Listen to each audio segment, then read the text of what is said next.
여러분들 반갑습니다. 퍼펙트 부동산입니다. 소비자가 허용할 수 있는 범위를 벗어난 가격 상승은 수요 감소와 공급 증가를 불러옵니다. 팔아야 할 물건은 늘어나는데 가격이 너무 비싸서 살 수 있는 사람이 사라지면 어떻게 될까요? 거래는 이루어지지 않고 결국 제품 가격이 떨어집니다.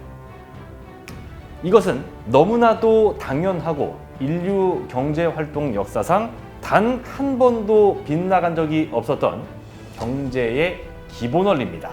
지금의 부동산 시장도 예외가 될 수 없을 텐데요.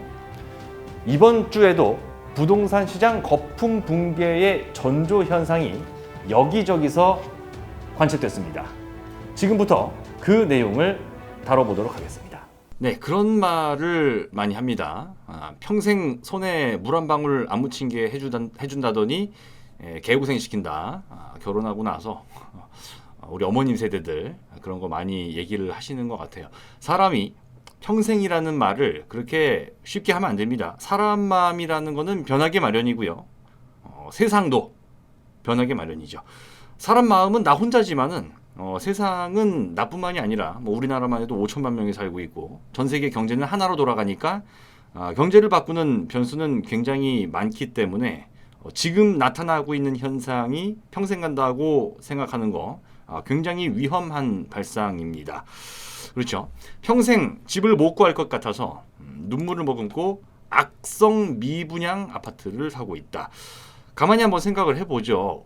지금 작년부터 올해까지 정말 불장이었죠. 이런 부동산 불장에서도 아직도 미분양으로 남아 있었다면 얼마나 문제가 많은 겁니까? 뭐 입지가 됐든 뭐가 됐든 간에 그런 거를 눈물을 머금고 사고 있다는 얘기를 하고 있습니다. 이렇게 말을 하는 이유는 나쁜 거 알지만 그래도 사는 사람들이 있다고 말을 해서 사게 만드는 거죠. 사람들을 어떻게 하면 지금 무주택 국민들을 더 불안하고 초조하고 절박한 마음을 갖다가 더 보채고 다급하게 만들고 있다는 거죠. 다 이런 것들은 이유가 있다는 겁니다. 어떤 이유냐? 결국 광고죠. 광고입니다. 미분양이 그러니까 빨리 미분양을 잡든가 아니면은 새로 이렇게 분양 계속 되고 있으니까 분양을 받든가 어떻게든 넌 빨리 집을 지금 사라 이런 걸 갖다 얘기하고 있는 거죠. 이렇게 딱 해서 클릭해서 들어가게 되면 미분양 급감하고 앞에도 말씀드렸다시피 그래서 이런 유망한 지방에 분양은 이런 데 있다 해서 뭐 쭉쭉쭉 이렇게 얘기를 합니다. 결국은 시작은 뭔 말을 하든 간에 끝에는 이렇게 어디서 분양을 하고 있으니까 받으세요.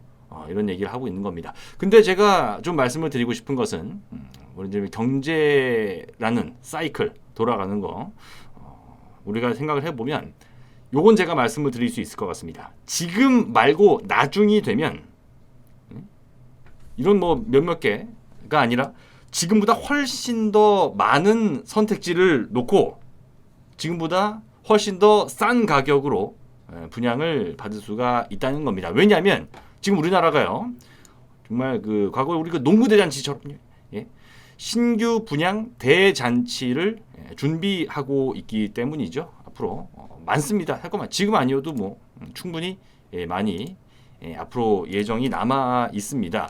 미분양 얘기가 뭐 관련 기사가 있었는데 이 타이밍에 왜 미분양 뭐 사람들 사고 있다는 기사가 나왔냐면은 지난주 금요일 날 보도 자료가 나왔죠. 실제로 이제 조간신문 보도는 뭐 월요일부터 이번 주 월요일부터 됐다고 하는데 국토교통부에서 내놓은 자료에 따르면 어떻게 되어 있습니까? 물론 앞서 말한 기사 내용처럼 뭐 미분양을 사는 사람이 늘어났을 수도 있습니다. 늘어나 칩시다. 근데 미분양이 늘었어요. 소진되고 있는 미분양 물량보다 새로 발생하고 있는 미분양 물량이 더 많다는 얘기죠. 수도권 4.5% 늘었고요. 지방은 3.3% 늘었다. 수도권이 좀 더 많이 늘어났다는 걸 알 수 있고 전국 기준으로 봤을 때는 3.5% 미분양 전월 대비 증가했다. 3월 대비 4월 달에 증가했다라는 내용을 국토교통부에서 내놨습니다. 아까 제가 분양 대잔치 말씀드린 39만 가구 요 얘기 올해 초에 부동산 114 그리고 연합뉴스에서 공동으로 조사를 해본 결과 민영주택만 올해 39만 가구 분양 예정이 되어 있죠.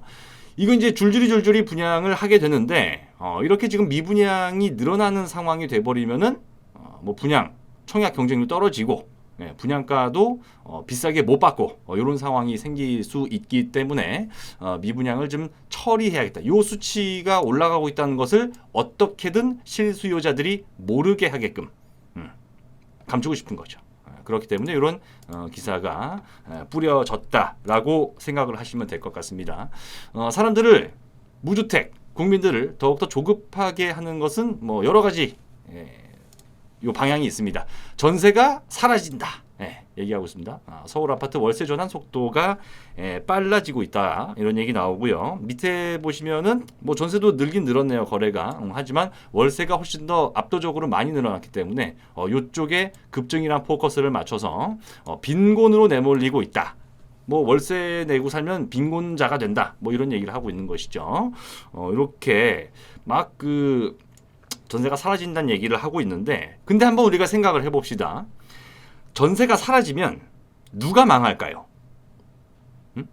전세가 사라지면 전세를 구하지 못해서 월세를 어쩔 수 없이 살아야 되는 청년 세입자들이 망할까요? 전세를 못 구한 사람이 망할까요? 아니면 전세를 끼고 집을 수십 채를 갖고 있는 다주택 투기자들이 망할까요? 당연히 후자죠. 후자예요. 전세를 못 구해서 망하진 않습니다. 하지만 그러니까 전세가 사라지면 전세 말고 어쩔 수 없이 뭐 그래 빈곤하게 살지언정 수십 채를 전세 끼고 집을 샀다 이러면은 전세가 사라지면은 진짜로 갭 투자를 못 해요. 그러면은 진짜 망하는 건 이쪽이죠. 그 부분을 생각을 좀 하셔야 된다는 겁니다. 국토교통부에서요. 국토교통부에서 보도자료를 냈습니다. 보도자료를 내면서 전월세 관련된 보도자료를 내면서 내용 유의사항이라고 이렇게 적혀 있습니다. 한번 읽어보면 요거는 확정일자를 받은 일부 전월세 계약건을 집계한 수치로 전체 거래량을 반영하지 못하는 한계가 있으니까 유의가 필요하다라고 이렇게 얘기를 하고 있습니다. 그래서 국가 승인 통계도 아니다. 참고를 해야 되기 때문에 자료는 내고 있지만 승인 통계 아니라고 얘기를 이렇게 하고 있고요. 여기서도 보면은 밑에 자료 해석이 유의할 필요가 있다고 하고 있는데 이런 거 유의 안 하죠. 유의하지 않고 그냥 월세 비중이 확 늘었다. 이런 얘기를 언론사에서 중점적으로 하고 있는 모습입니다. 유의하라 그러니까 오히려 언론사에서는 오케이 잘 걸렸다 이런 거죠. 제가 지금으로부터 한 20년 전에 그 비염 때문에 코 수술을 한 적이 있습니다. 그러니까 코 비염 수술을 했으니까 이 코 가운데 뼈를 막 깎아가지고 막 피고 막 아주 만신창이를 만들어놨어요. 그러니까는 코가 약해지죠. 그래서 건드리기만 해도 정말 코뼈가 부러질 것 같은 그런 상황에서 제 친척 집을 갔는데 그때 이제 저희 그 이모 작은 이모 아들이 저랑 나이 차이가 좀 많이 나요. 그래서 아주 장난꾸러기입니다. 한 6, 7살 됐었나? 그래가지고 얘기를 했어요. 형이 저 수술해갖고 코 이거 잘못하면 큰일 나니까 조심해야 얘기하니까 애가 씩 웃더니 베개를 갖고 와서 제 얼굴에 베개를 던지더라고요. 그래가지고 엄청 화를 냈던 그런 기억이 있는데 그 생각이 납니다. 하지 말라 그러면 더 하고 싶은, 조심하라 그러면 더 안 조심하는 이런 모습을 보고 있죠. 그래서 이쪽에서 이렇게 유의를 안 해주니까 결국은 여러분들이 좀 걸러서 봐야 된다. 가짜 뉴스가 판치고 있는데 못 때려잡아요 이거를. 법이 약해서 그런 것 같아요. 아주 그냥 혼쭐을 내줘야 되는데 그러니까 결국 이 주의하고 올바르게 판단하는 것은 결국 어쩔 수 없이 여러분들의 몫이 될 수밖에 없는 것 같습니다. 자, 우리가 살면서 뭐 연예인 걱정이 진짜 제일 쓸데없는 짓이라는 말을 많이 하지 않습니까? 과거 미국에서도 노예제도가 해방이 됐을 때 노예들이 아싸 해방이다라고 좋아하는 사람보다 왜 주인님하고 헤어지기 싫다 뭐 이런 얘기들이 나왔다고 하는데요. 자, 세입자가 집주인을 걱정하게 만드는 것이죠. 여기 보시면 청년 가구의 대다수가 저는 뭐 그러겠죠. 뭐 청년이 일찌감치 집을 갖는 뭐 요새 연끌 때문에 많이 샀다고 해도 아직 비율이 이거밖에 안 되는 모양이죠. 그래서 세금 폭탄이 집주인한테 떨어졌는데 이것을 우리 청년 가구한테 전가시키는 것이 불보듯 뻔하다. 전가하라고 하는 얘기로 보입니다. 제가 볼 때는. 그래서 이 폭탄을 갖다가 이제 청년 가구 세입자한테 떠넘기겠다는 얘기인데 떠넘기면 청년 세입자들은 아무 말 없이 그냥 받아야 되나요? 물론 받아야 될 수도 있죠. 정말 내가 여기서 쫓겨나고 나가면 구할 집이 없어. 구할 수 있는 전월세 아예 없어가지고 어쩔 수 없이 살아야 되면 폭탄 떠안고 뭐 바지 속에서 터지든 뭐 어쩔 수 없이 살아야 되겠지만 지금 매물이 저 오른쪽에 화면인데요. 서울에 있는 아파트 2020년 초부터 현재까지 서울 아파트 전월세 매물 증감을 나타낸 건데 이때 같은 경우에는 이제 여러분들도 잘 아시겠지만 허위 매물 싹 다 사라지면서 2020년 10월에 저점을 찍고 그 이후로부터 현재까지 약 8개월 정도 8개월 정도 동안 대체로 상승 추세죠. 상승 추세가 이어지고 있습니다. 크게 늘었다가 뭐 일부 물량이 떨어졌다고 해서 지금이 뭐 매물이 뭐 씨가 말랐다 이런 표현은 사실 옳지는 않은 상황이죠. 그래서 들어오면 딴 데 가면 된다 이거예요. 폭탄을 나한테 떠넘겨? 야, 집세 이번에 세금이 많이 올라가지고요. 전세를 좀 많이 올려야 될 것 같아요. 안 살아요. 딴 데 가요. 이게 안 될 거라는 분위기를 조장하고 싶다는 것이죠. 이 보유세라는 게 사실 주택을 가진 사람이 보유를 이름 그대로죠. 보유를 하고 있기 때문에 내라고 만든 세금인데 이걸 갖다가 세입자한테 이렇게 옮겨서 전가시킨다. 사실 이거 우리 그 정의구현 사회의 어떤 정의를 생각하면 하면 안 되는 거거든요. 그러면 오히려 제 생각에는 제대로 된 언론사라면 뭐라 그래야죠. 못하게. 이거 못하게 하는 법안도 마련해라. 뭐 이런 식으로 가야 되는데 오히려 좀 정당화시켜 주려는 이런 뉘앙스 굉장히 저는 별로라고 생각을 합니다. 저건 좀 옳지가 않죠. 자, 그런 와중에 제가 지난주에 여러분들한테도 말씀을 드렸었습니다. 그 이주열 한국은행 총재 금리 인상 가능성을 처음으로 언급했다. 그러면서 여기저기 무슨 뭐 전문가한테 물어보니까 뭐 아직 멀었다. 뭐 이런 식의 이야기를 좀 하고 싶었던 것 같은데 엊그저께죠. 수요일에 5월달 소비자 물가 지수가 발표됐습니다. 9년 1개월 만에 가장 큰 폭의 상승률을 기록했다. 2.6%를 기록하면서 인플레를 경계해야 한다는 목소리가 높아지고 있다는 얘기하고 있습니다. 그래서 여기 같은 경우는 굉장히 좀 보수적인 언론에서도 이제는 좀 가능성을 내비치고 있는 것 같습니다. 조기 인상은 없을 거다.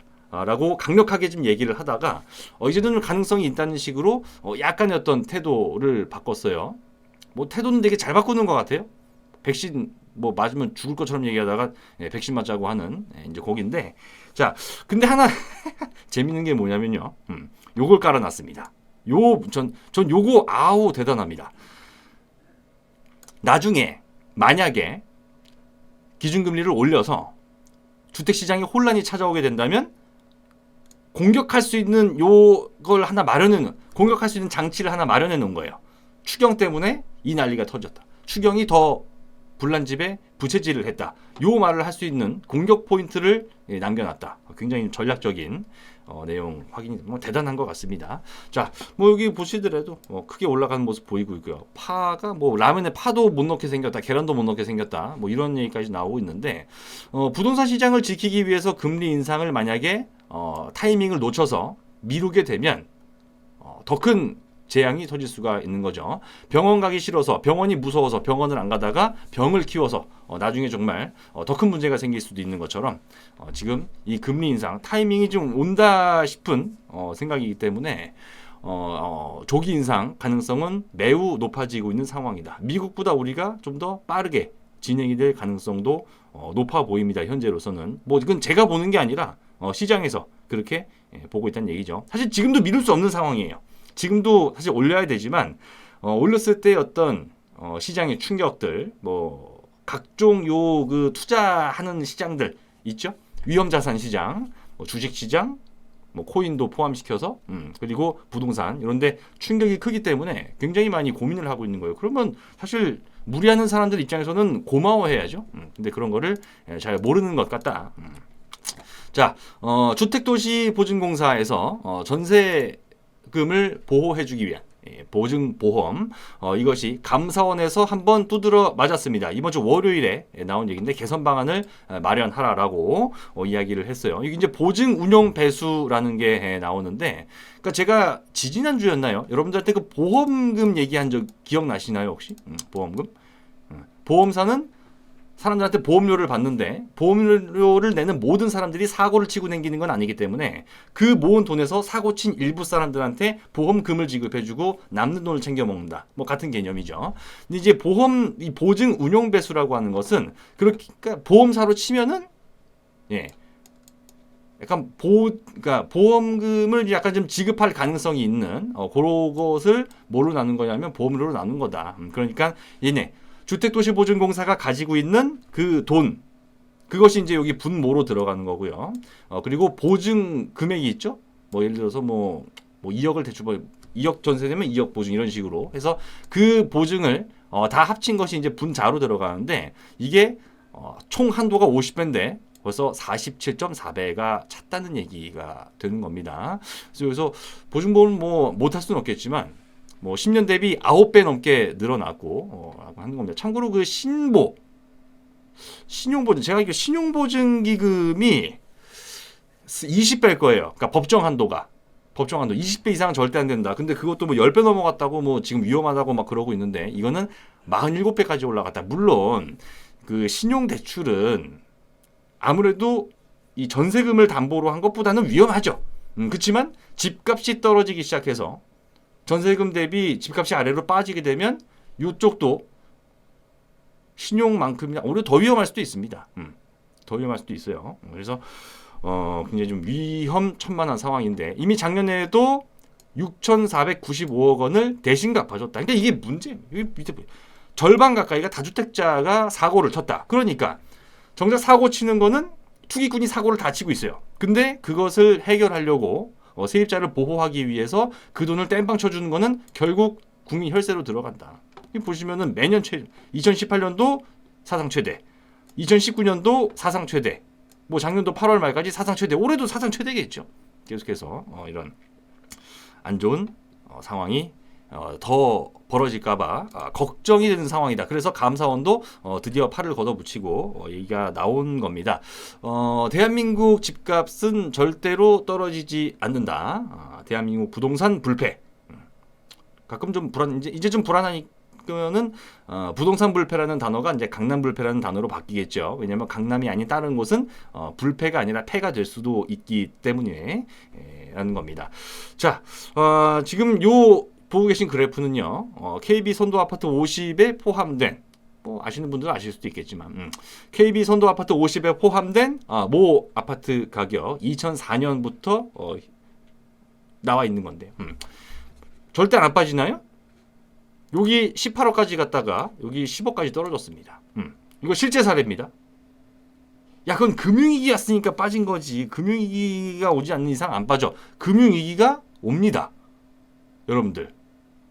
금융위기는 주기적으로 한 번씩 올 수밖에 없는 구조예요.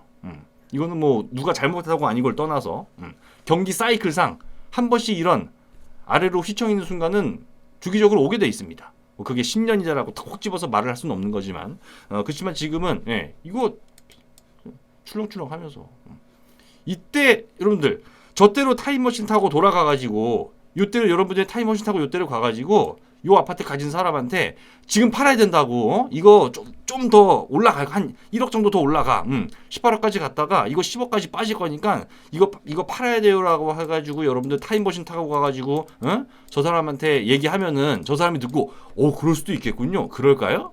미쳤다 그러겠죠? 대한민국 집값이 왜 떨어지냐고? 떨어집니다. 그러니까 팔 수 있을 때 지금 또 비싸게 팔 수 있을 때 좀 팔아가지고 돈 좀 챙겨놓고요.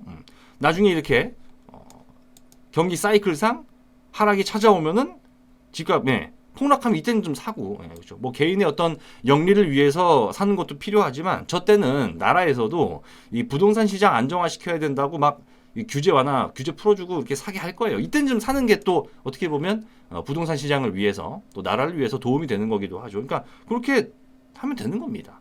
그게 나한테도 도움이 되고 또 국가적으로도 도움이 되고 그런 거니까 그런 부분들을 잘 좀 기억을 하셨으면 좋겠다는 겁니다. 네, 지금 뭐 주택도시보증공사가 파산할 수도 있는데 지금 뭐 이 상황이 조심해야 된다는 얘기죠. 기회는 팔 거면 지금이 기회다 사실. 많이 주고 있지 않습니까? 자, 이렇게 이번 주는 여기까지 좀 말씀을 드리겠습니다. 자, 다음 주에 새로운 내용으로 다시 돌아오겠습니다. 좋아요 버튼, 구독 버튼 눌러주시면 더 좋은 내용으로 돌아오도록 하겠습니다. 고맙습니다.